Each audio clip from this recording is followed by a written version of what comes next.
You know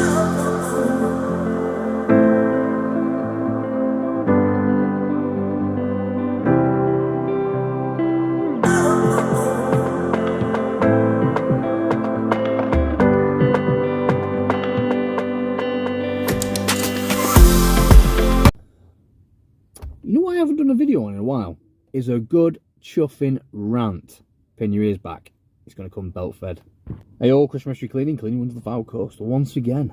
So, oh, you know when you think you've just got it nipped, you've got it ad, happy days, all's going well, and then all of a sudden, from nowhere comes, you know, a kick in the face that hits you at the speed of sound. Outstanding.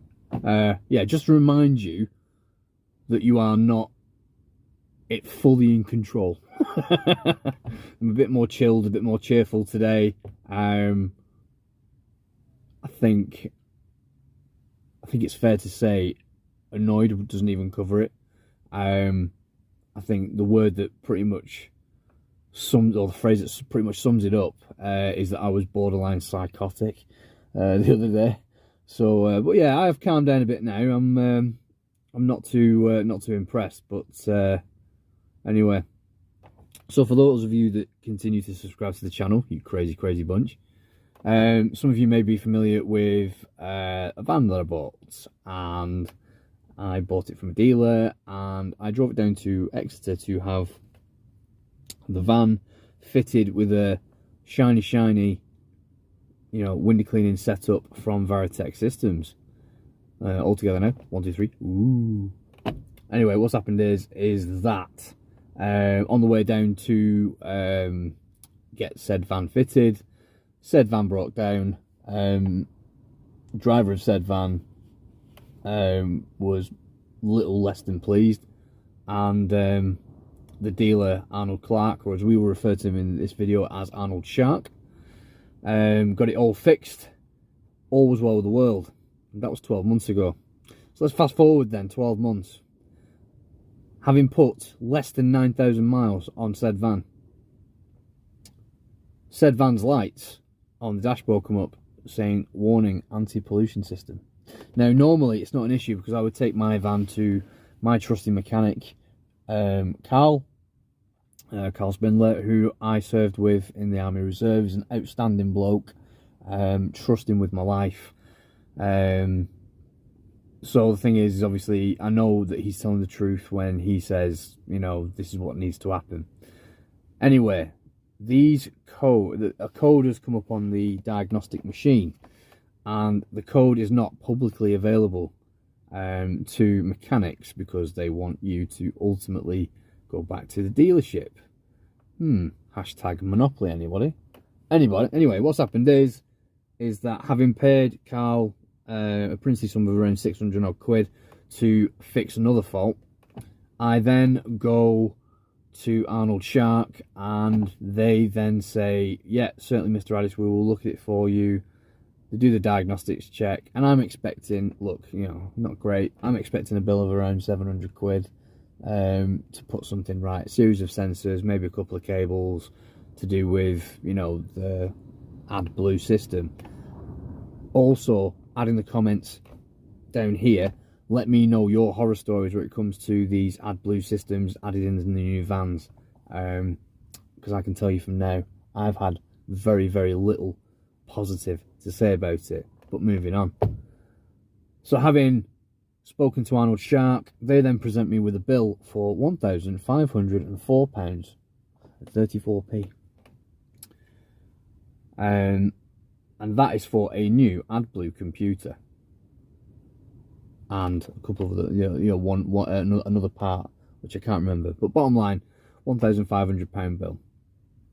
Now this was 3 days ago, and Lee from Complete Exterior Clean will tell you I was on the phone to him and I was absolutely ballistic. I was borderline psychotic. I went chicken oriental, and yeah, not happy bunny. But it highlights the point of contingencies, and I have operated the law of you know, the rule of thirds, if you like. Certainly from around year 2 in my business, I needed to get a bit more organised with where the money was going, etc. I was always worried about sort of self-assessment, the tax man, you know, cometh, etc. And you're always worried about, you know, you've always got one eye over your shoulder for the tax man. And, you know, at least I did anyway.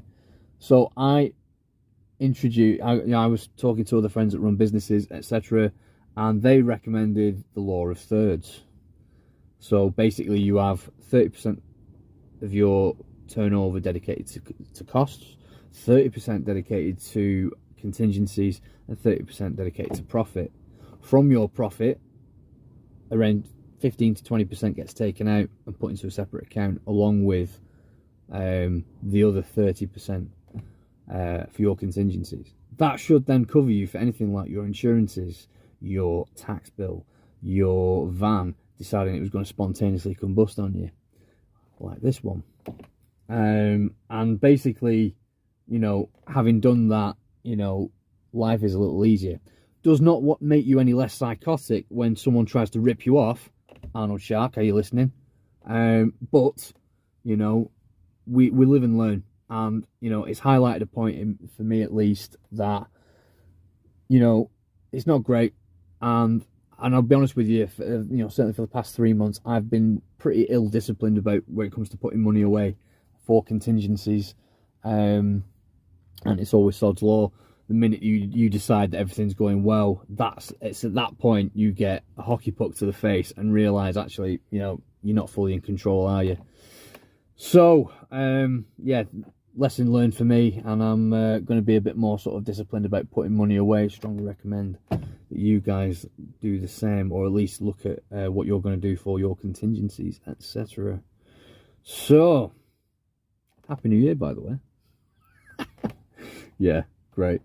So, but it highlights for me, I think, the next stage in my business, which, you know, we're getting, you know, these new vans, and again, please, in the comment section, let me know your experiences with these vans, you know, the pollution system, the DPS system and all that, you know, thingamajig, etc.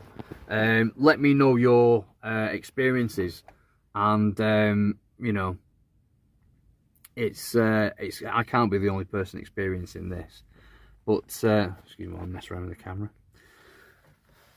But yeah, the biggest thing for me is that the next stage of my business, I think I'm, you know, going to step away from buying vans on HP. I'm going to look at leasing. So the way I see it, the advantages to leasing would be that you lease the van, you lease the kit, you pay a slightly larger monthly fee to have a brand new van, and then at the end of the 4 years you get a brand new set of kit, a brand new van, etc., and just keep rotating through new vans. You know, the new vans, you don't need an MOT on a new van for 3 years, so you've got less cost in that respect. You still got the wear and tear on the tyres, etc. And if you decide to park up a tree, then obviously you've got those costs to incur as well. But all being well, the costs even out. And if at any point something decides it's not going to play ball or work, if it's not going to work, then what you do is ultimately you have the option of throwing the keys back in someone's face and say, fix it. And it's all under warranty. That for me is certainly on my radar now. So, on a more positive note, Happy New Year, everybody. I'm hoping that the rest of this year books up, because if not, there's every chance that this call sign will be going on a bit of a killing spree. I won't really. Got too much common sense about me, very sadly, to do otherwise. But anyway, on that rather contrived bombshell, keep on keeping on, boys and girls, and see you all in the next video. And hopefully, I'll be a little less psychotic. All the very best.